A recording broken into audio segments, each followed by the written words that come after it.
Hello guys, स्वागत है आप सबका मेरे न्यू व्लॉग में। अभी मैं जस्ट सो के उठा, फ्रेश होऊंगा, फिर अपना ब्रेकफास्ट लूँगा। तो आज हमारा शोल्डर्स और आर्म्स का डे। कल का सेशन बहुत अच्छा गया था। मतलब होता है ना, कभी कभी आपका डे बहुत अच्छा जाता है, आप हर चीज़ बहुत अच्छे से पुश कर देते हो, वेट्स वगैरह बहुत अच्छे से लिफ्ट होते, तो वो हम लोग का कल का डे था। तो आज के लिए मैं बहुत एक्साइटेड हूँ क्योंकि आज हम लोग का शोल्डर आर्म्स है।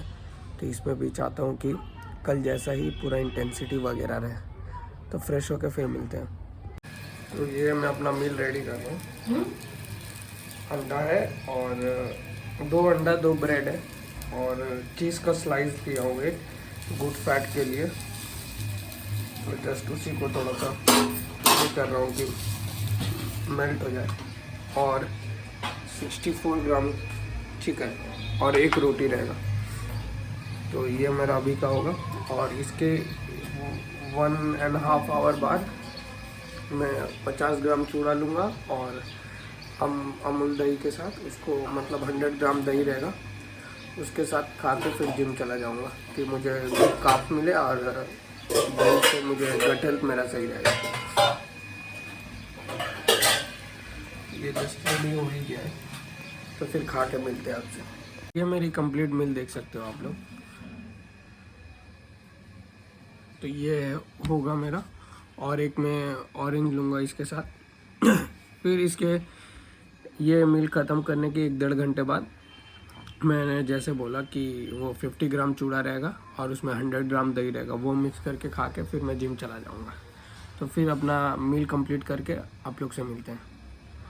मेरा जैसे अभी मैं गेनिंग में हूँ, तो मेरा ये टारगेट रहता है ना कि मैं अपने जो छोटे छोटे मील्स भी होते हैं ना, उसमें भी मैं अपना प्रोटीन थोड़ा बहुत ऐड रखूँ। एटलीस्ट 35 ग्राम्स कुछ भी प्रोटीन होना चाहिए। मतलब वो सामान 35 ग्राम होना चाहिए। जैसे मैं मान लीजिए अपना 3rd मील ले रहा हूँ, ठीक है, तो उसमें मैं राइस के साथ भी 35 ग्राम या 40 ग्राम चिकन रखता हूँ, ठीक है, कि एटलीस्ट मेरा प्रोटीन इंटेक 190 के अराउंड जाए या 180 के अराउंड जाए, ठीक है। तो मैं अपने हर मील में कुछ 10 ग्राम 20 ग्राम प्रोटीन इंटेक रखने का कोशिश करता हूँ। मेन क्या होता है प्रोटीन इंटेक बढ़ाने से, जैसे मसल मास बॉडी ये बहुत और अच्छा होता है, इन्हेंस रहता है, जैसे बॉडी और इन्हेंस बेटर लगेगा अगर आपका प्रोटीन इंटेक बहुत अच्छा रहा तो। और रिकवरी वगैरह भी अच्छा होगा अगर प्रोटीन इंटेक सही से आपका कंप्लीट करोगे तो। जैसे बहुत लोग एसेंशियल एमिनो एसिड लेते हो, तो वो लेने से पहले आपका प्रोटीन इंटेक कंप्लीट होना चाहिए, तभी वो भी जाके इफेक्ट करता है। तो इसीलिए मैं ट्राई करता हूँ कि अपने हर छोटे से छोटे मील में एटलीस्ट 10 to 20 ग्राम प्रोटीन रखा ही करूँ, चाहे कुछ भी हो जाए। जो ऐसे मील रहता है जैसे 200 ग्राम चिकन या 8 अंडे 10 अंडे, वो तो रहता ही, लेकिन और छोटे छोटे मील के साथ भी मैं 10-20 ग्राम प्रोटीन रखने का हमेशा कोशिश करता हूँ। तो ये आप लोग भी जो बिगनर है, तो ये आप लोग भी ध्यान दें और ऐसे रख के, ऐसे ईजी भी होता है। प्रोटीन आप बांट के खा सकते हो, एक ही टाइम पे नहीं खा सकते हो कि एक ही टाइम पे खाओगे तो क्या होता है, कभी ओवर हो जाने की वजह से वो एक्सक्रीट हो जाता है, तो आपके बॉडी में एब्जॉर्ब ही नहीं होता है, तो फ़ायदा नहीं है। तो उससे बेटर आप थोड़ा थोड़ा करके अपने पूरे मील में लो, जिससे अगर आप जितना चाहते हो उतना प्रोटीन आपके बॉडी में अच्छे से जाए और एब्जॉर्ब भी हो। तेरा क्या परेशानी था? मेरा पहले मैं यही रिकमेंड करूँगा। डॉक्टर के पास गया तो डॉक्टर बोल रहा था कि डिस्क बल्ज है, बट बाद में फिर दूसरे और भी अच्छे ट्रेनर्स को दिखाया मैं, तो बाद में पता चला कि डिस्क बल्ज नहीं है, हिप टाइटनेस है। तो हिप टाइटनेस और प्लस वो स्पाइन मोबिलिटी का प्रॉब्लम की वजह से वो हुआ था। मतलब कि वो पूरा बैक जो है, मेरा बैक का पूरा हालत ख़राब है। अभी जो नॉर्मली जिनके पास गया हूँ मैं ट्रीटमेंट के लिए, वो बोले हैं कि अभी ऑलमोस्ट 2 वीक्स तक वेट ट्रेनिंग नहीं करना है, मोबिलिटी पे ध्यान देना है, फुल बॉडी मोबिलिटी और जॉइंट मोबिलिटी पे ध्यान देना है। तो यही बोलूँगा कि आप लोग कोई भी जो जिम में ट्रेनर होता है, सबसे पीटी लेके पैसा खर्च मत कीजिए भाई। वो जो तुमको क्या कराएगा, तो रुक ना, तुमको वो क्या कराएगा, ज़्यादा से ज़्यादा वो तुमको ट्रेडमिल दौड़ाएगा, जंपिंग जैक करवाएगा, कार्डियो करवाएगा, यही ना भाई। तो तू बिना पैसा देके भी तो तू कर सकता है। देखो, अगर तुमको पीटी लेना ही है, अगर तुमको पीटी लेना ही है आस्क फॉर प्रॉपर सर्टिफिकेशन कि वो क्या सर्टिफिकेशन किया है। हाँ ये सबसे अब बड़ी मैं बात पैसा खर्च कर रहा हूँ, I have rights to question them कि मैं अच्छा। जिनके पास कर रहा हूँ उसका क्या सर्टिफिकेशन है। मैं एक अनपढ़ के पास अपना बॉडी के हवाले नहीं करूँगा ना, तो वो चीज़ है। मैं इतने फुद्दू बिगिनर्स देखे हैं, जैसे यहाँ पे भी बहुत कोई नलायक फुद्दू से फुद्दू लड़के मिलेंगे जो खुद अपना ट्यूशन ढूंढते हैं ना पढ़ने के लिए। भाई ये टीचर अच्छा नहीं है, भाई इसको मैं 2000 रुपया फीस दूंगा, ये टीचर अच्छा नहीं है। क्योंकि मैं खुद ट्यूशन पढ़ाता हूँ, इसीलिए मैं रिलेट करके बोल सकता हूँ। भाई एक सब्जेक्ट पढ़ाने के लिए, कंप्यूटर पढ़ाने के लिए मैं 3000 फीस दूँ, और जिम में जाते हैं तो अपना औकात दिखा देते हैं। ओ भाई 10,000 लीजिएगा, दीजिए बस ट्रेनिंग दीजिए। भाई औकात यहीं दिख जाती है। मैं बता रहा हूँ जिम ट्रेनर अनपढ़ कैसे बन जाते हैं।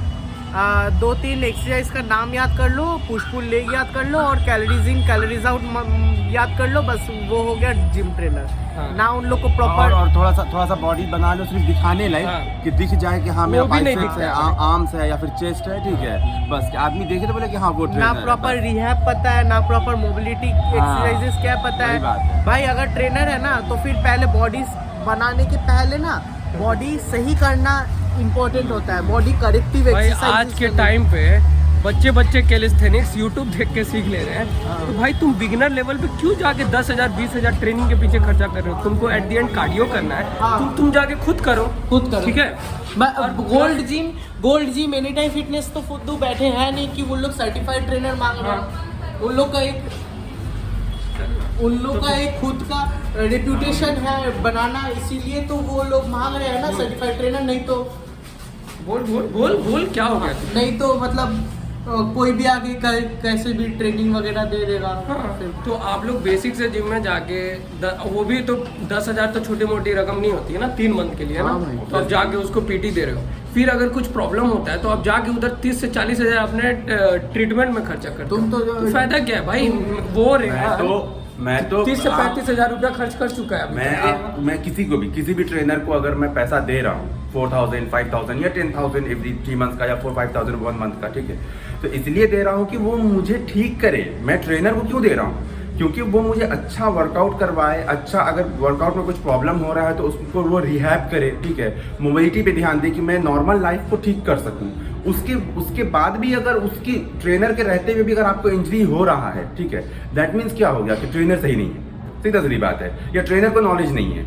तो आपको ऐसे ही आंख बंद करके जा करके किसी को नहीं दे देना है कि लीजिए पैसा लीजिए हमको ट्रेनिंग दीजिए। नहीं, आप पहले पूछिए कि आपको आता क्या है, बॉडी रिहैब के लिए आप क्या कीजिएगा, बॉडी मोबिलिटी के लिए क्या कीजिएगा, उसके बाद आप ट्रेनिंग लीजिए। मैं क्या फ़ायदा हुआ मेरा 4 to 5 मंथ 6 मंथ ट्रेनिंग लेने के बाद? अभी तक मेरा ऑलमोस्ट 30 to 40,000 जा चुका है मेरा ट्रीटमेंट में, और हो सकता है कि आगे 30 to 40,000 और भी जाएगा ट्रीटमेंट में मेरा। लेकिन अब देखते हैं। और डॉक्टर के पास तुम अगर जाएगा तो डॉक्टर वो बंदा काम करता है तो उसके लिए इजी है। सोचो अगर जो स्टूडेंट होता है 12 का कॉलेज का स्टूडेंट होता है, जिसको पैसा अपने बाप से मांगना होता है या अपने माँ से मांगनी होती है, तो वो घर पे क्या जाके बोलता है, मैंने जिम में ट्रेनिंग लिया था उसकी वजह से हुआ। तो उसका बाप कभी बिलीव करता और बोलता उसका बाप कि नेक्स्ट टाइम तुम जिम जाओ। वो डर के नहीं भेजता कि मेरा बेटा को फिर हो जाए। तो इसी की वजह से इंडिया में जिम इतना बदनाम है। मेरा सिंपल यही सब रीजन है। कोट है, लास्ट जो वर्डिक्ट है वो है कि तुम डॉक्टर के पास जाते हो, डॉक्टर कितना क्वालिफाइड है वो देखते हो, MSI या MD है। वही बोल रहा हूँ। तुम तो MBBS को भी नहीं पूछते हो, तुम अभी MSI MD पूछते हो। तो तुम एक अनक्वालिफाइड जिम ट्रेनर से कैसे ट्रेनिंग ले सकते हो? आजकल लोग डॉक्टर के भी पास जाते हैं तो घर से रिश्तेदारों से इतने पूछते हैं कि कुछ कहने का नहीं। मतलब इतना पढ़ा है, 5 साल पढ़ा है, फिर भी हम लोग वो पूछे कैसा डॉक्टर है, कैसा और वो नहीं है। लोग जो लोग 2-3 साल बस जिम का ट्रेनिंग करके एक्सपीरियंस गैदर किए, जिनके पास कोई बॉडी भी नहीं है, अगर है भी तो बहुत हल्का फुल्का, जिसके पास मोबिलिटी नहीं है खुद, जिनको एक एक्सरसाइज का नाम पता नहीं है, YTX YTR TRX क्या होता है वो खुद पता नहीं है, तो बेकारी मैं वो जिम ट्रेनर के पास क्यों जाना? हाँ, सिंपल वही बोल रहा हूँ ना कि लोग पढ़ाई के पीछे इतना पैसा खर्च करते हैं और उसके पीछे इतना मतलब जांच पड़ताल करते हैं कि कुछ कहने का नहीं, ये टीचर ऐसा होना चाहिए वो ऐसा। लेकिन जिम के टाइम में आप लोग के पास पैसा इतना कहाँ से आ जाता है भाई कि फ्री में पीटी के लिए पैसा देते जा रहे हैं, अंधा पैसा देते जा रहे हैं। भाई खुद कर लो ना, यूट्यूब में देख के खुद कर लो, या तो बेसिक तो कार्डियो वगैरह तुम खुद को पता है। सबसे बिगिनर्स का सबसे बेकार चीज क्या होता है कि वो आते हैं और आने के बाद एक ही चीज पहले सोचते हैं, ये पता है क्या? एक दिन में बॉडी बन जाएगी। एक दिन में बॉडी नहीं, मैं कितना जल्दी मैं वेट ट्रेनिंग शुरू करूं, हाँ। या फिर आज अगर मैं 10 kg का बेंच कर रहा हूं तो नेक्स्ट वीक में कितना ज्यादा कर सकता हूं। वही ऐसा चीज़। नहीं होता है, आपको अपने बॉडी मोबिलिटी पे ध्यान देना चाहिए। इम्पेशेंट बेसिक चीज है। ठीक है, तो फिर जिम में जाके मिलते हैं। बस आई एंटर कर रहे हैं जिम में। हाँ, मैंने वार्म अप वगैरह और थोड़ा बहुत रोटेटर कफ्स और शोल्डर्स का वार्म अप कर लिया है। ये मैं मेन सेट लेने जा रहा हूँ। अंकित, वेट टोटल कितना है? टोटल वेट कितना है? 75। 75 kg का है। 4 से 5 रेप्स का टारगेट लूँगा। ये मेरा टॉप सेट होने वाला है, तो इसमें 4 से 5 रेप्स का टारगेट लूँगा। गया तो ठीक है, नहीं गया तो कोई बात नहीं, नेक्स्ट मैं वेट कम करके लेंगे और देखते हैं जाता है कि नहीं है।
पिछले टाइम ये दो रेप्स एक्स्ट्रा निकालने का ट्राई करो, निकल जाना चाहिए।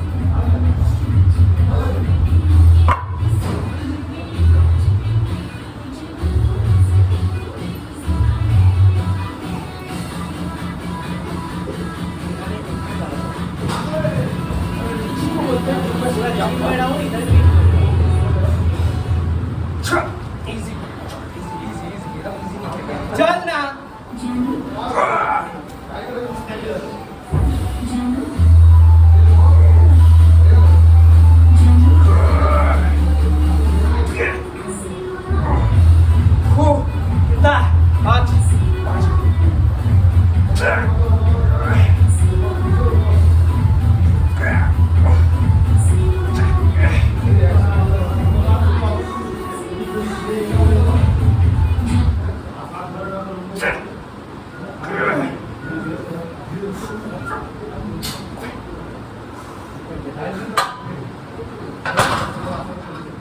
Nine reps.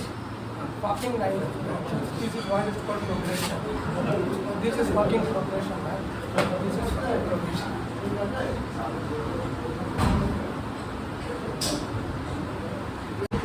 आप लोगों ने अच्छे से देखा हो कि मैं बहुत अच्छा प्रोग्रेशन कर रहा हूँ लिफ्टिंग में भी और क्वालिटी रेप्स में भी। तो ये इम्पोर्टेंट है कि आपको प्रोग्रेशन ज़रूरी नहीं है कि इस वीक किए तो नेक्स्ट वीक ही दिखना चाहिए, 2 वीक बाद भी दिख सकता है।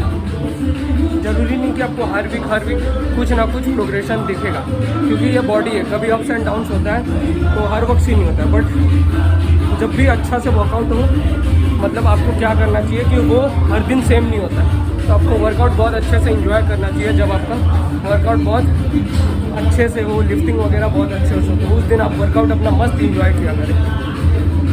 तो इसका 2 सेट हो गया, 1 सेट और लेके कंप्लीट करके ट्राइसेप्स में जाएंगे। इसका ये सेट कंप्लीट हो चुका है। आज डिसाइड किए कि पहले प्रीचर्स कर लेंगे, ट्राइसेप नहीं लेंगे। तो पहले मैं प्रीचर्स कल का पहला सेट लूँगा। मैं आपको वो फिर दिखा दूँगा।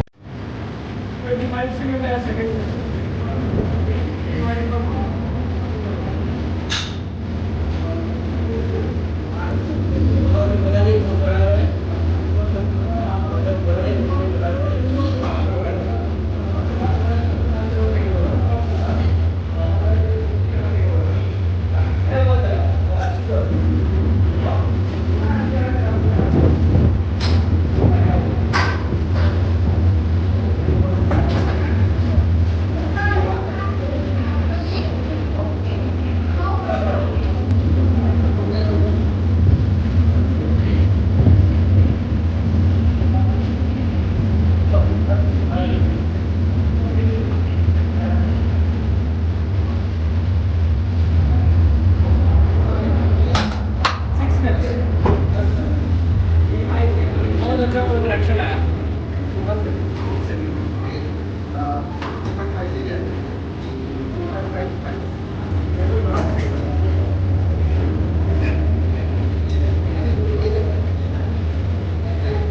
में मेरा उतना रेप्स नहीं निकलना जितना निकलना चाहिए।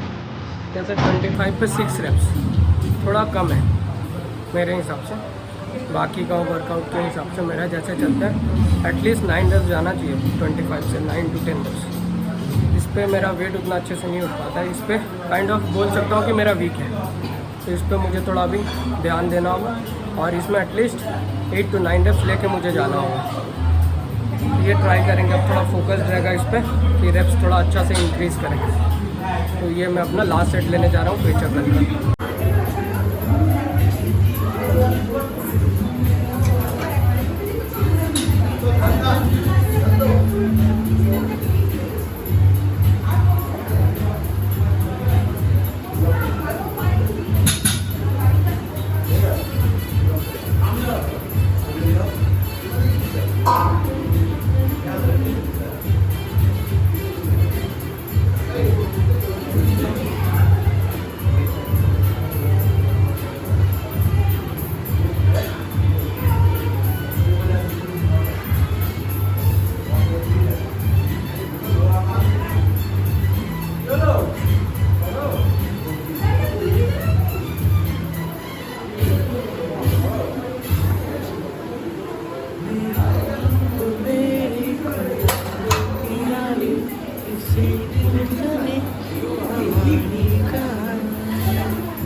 लैटरल्स का मेरा सेट होने वाला है, हम लोग ट्राइसेप लास्ट में करेंगे। तो मैं सीटेड लैटरल्स ले रहा हूँ, इसमें अच्छी क्वालिटी रेप्स निकालने की ट्राई करें। 7.5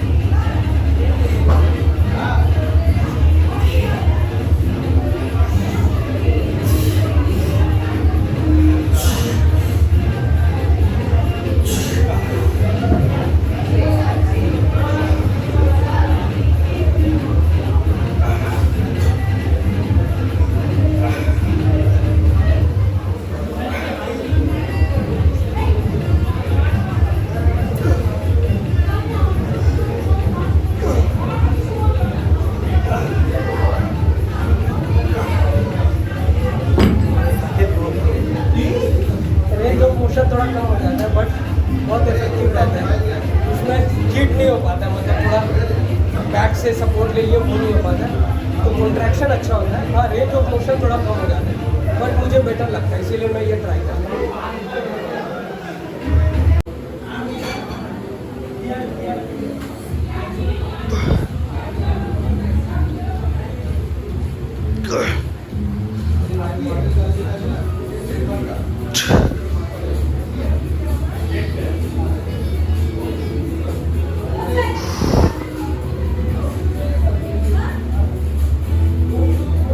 बहुत अच्छी पंप आ रही है आज। जैसे मैं मॉर्निंग में बोला था, आज भी इंटेंसिटी हाई रखेंगे और पहले से बेटर जाएंगे। तो आज पहले के मुकाबले बहुत अच्छा गया है। पहले शोल्डर आर्म्स के कंपेयर करूँ तो मैं आज का सेट ज़्यादा बेटर गया है।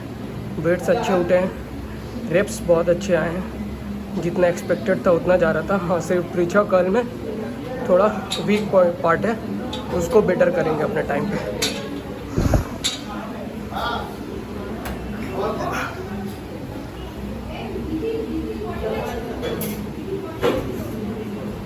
भाई क्या पंप आ रही है। बहुत लोग बोलते हैं मेरा डोमिनेटिंग पार्ट चेस्ट है, और मुझे भी फील होता है कि आर्म्स उसके जगह पे थोड़ा छोटा लगता है, तो अभी आर्म्स पे थोड़ा ज़्यादा फोकस कर रहे हैं। हट जा। ये मैं 10 kg से जा रहा हूँ अपना नेक सेट, और ड्रॉप करके 5 से जाऊँगा। इससे टारगेट है 5 रेप तो निकलना चाहिए, क्वालिटी 5 रेप्स।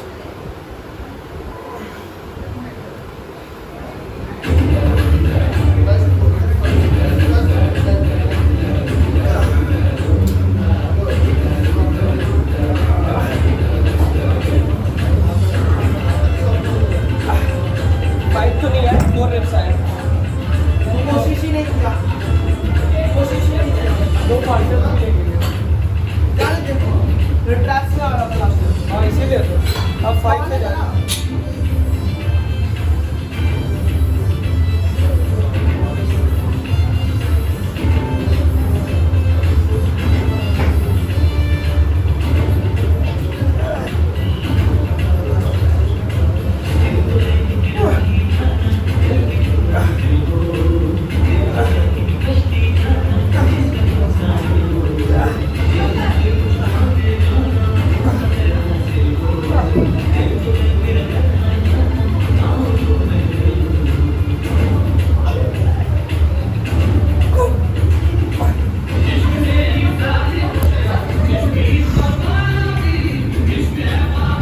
सेट तो बहुत अच्छा गया।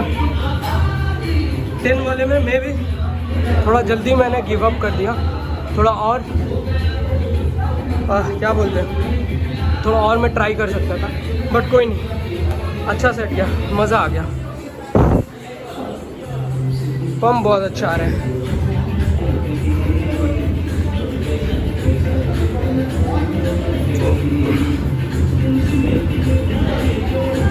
मज़ा आ गया। अब नेक्स्ट ट्राइसेप पे जाते हैं हम लोग। अब हैमर का 3 सेट दूँगा।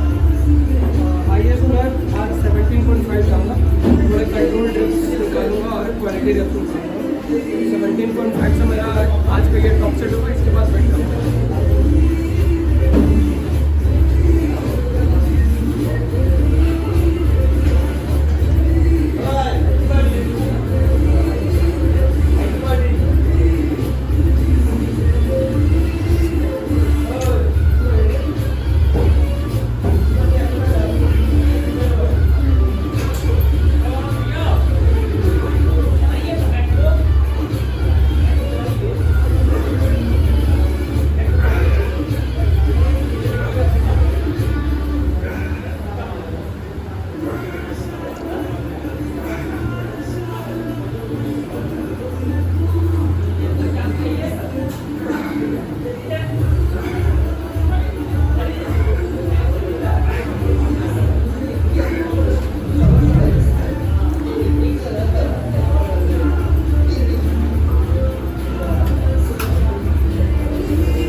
पहला सेट लेने जा रहा हूँ 35 kg वेट से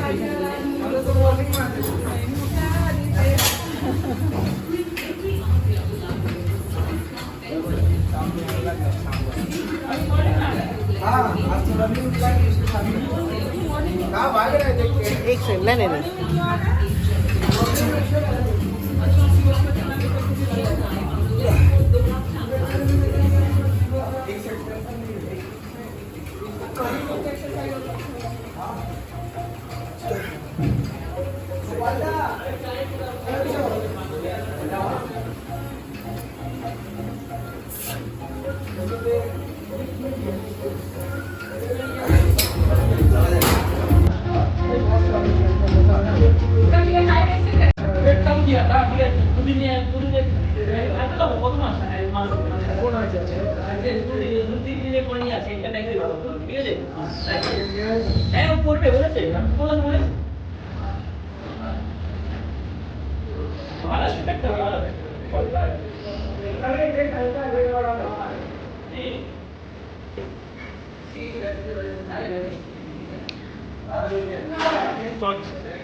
आपको बस स्क्रेच है।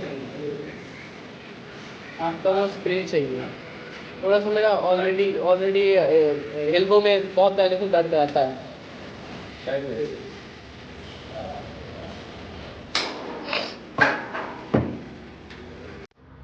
तो जस्ट मैं अभी घर आया और एक ट्यूशन पढ़ाना था तो वहाँ से पढ़ा के मैं आया। तो जैसे मेरे ट्यूशन पढ़ाने में 1.5 आवर लग जाता है, तो सिर्फ मैं प्रोटीन पिया रहता हूँ। तो मैं क्या करता हूँ, उस वक्त मैं मतलब पहुँचने के वक्त उसके घर पे पढ़ाने से पहले मैं 4 केले खरीद के खा लेता हूँ। तो वो मेरा एक छोटा सा मील हो जाता है। मैं काउंट करता हूँ उसको मील में, 4 से 5 केले मैं खा लेता हूँ। तो अभी आके मैं अपना, ये मेरा 3rd मील होने वाला है, तो ये मैं लेता हूँ। तो ये मैं दिखाता हूँ, मेरा राइस होगा, मैं दिखाता हूँ क्या लेता हूँ।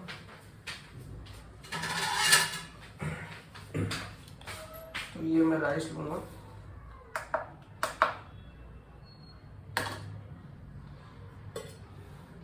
तो इसको भी अराउंड मैं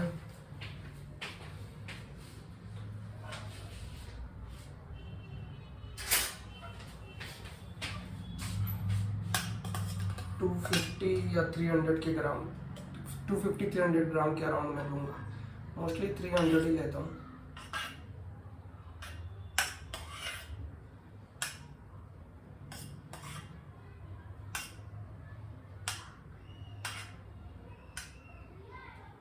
ऑलमोस्ट 300 ले लेंगे, 302 ग्राम है, ऑलमोस्ट 300। तो इतना राइस और चिकन जब मैं बनाया था तो उसी वक्त मैं काउंट कर लिया था, तो इसको मैंने कीमा टाइप कर लिया। तो चिकन मेरा अराउंड 210 ग्राम है। तो ये मैं इसको बहुत ज़्यादा भूख लगी रहती है तो अभी खा जाता हूँ, नहीं तो हाफ खाता हूँ, हाफ 1.5 घंटे बाद खाता हूँ। और कुछ सब्जी वगैरह कुछ है नहीं, आलू है घर का बना हुआ और दाल है, तो थोड़ा सा आलू लेंगे, ज़्यादा नहीं, देखते हैं कितना आ रहा।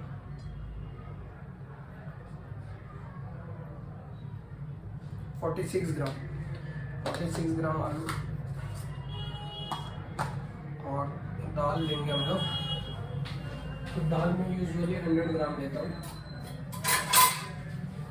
दाल में यूजुअली 100 ग्राम ही लेता हूँ, उससे ज़्यादा मैं नहीं लेता एक टाइम पे। ये नॉर्मल येलो दाल है जो घर पे बनता है वही, तो 100 ग्राम दाल लेंगे।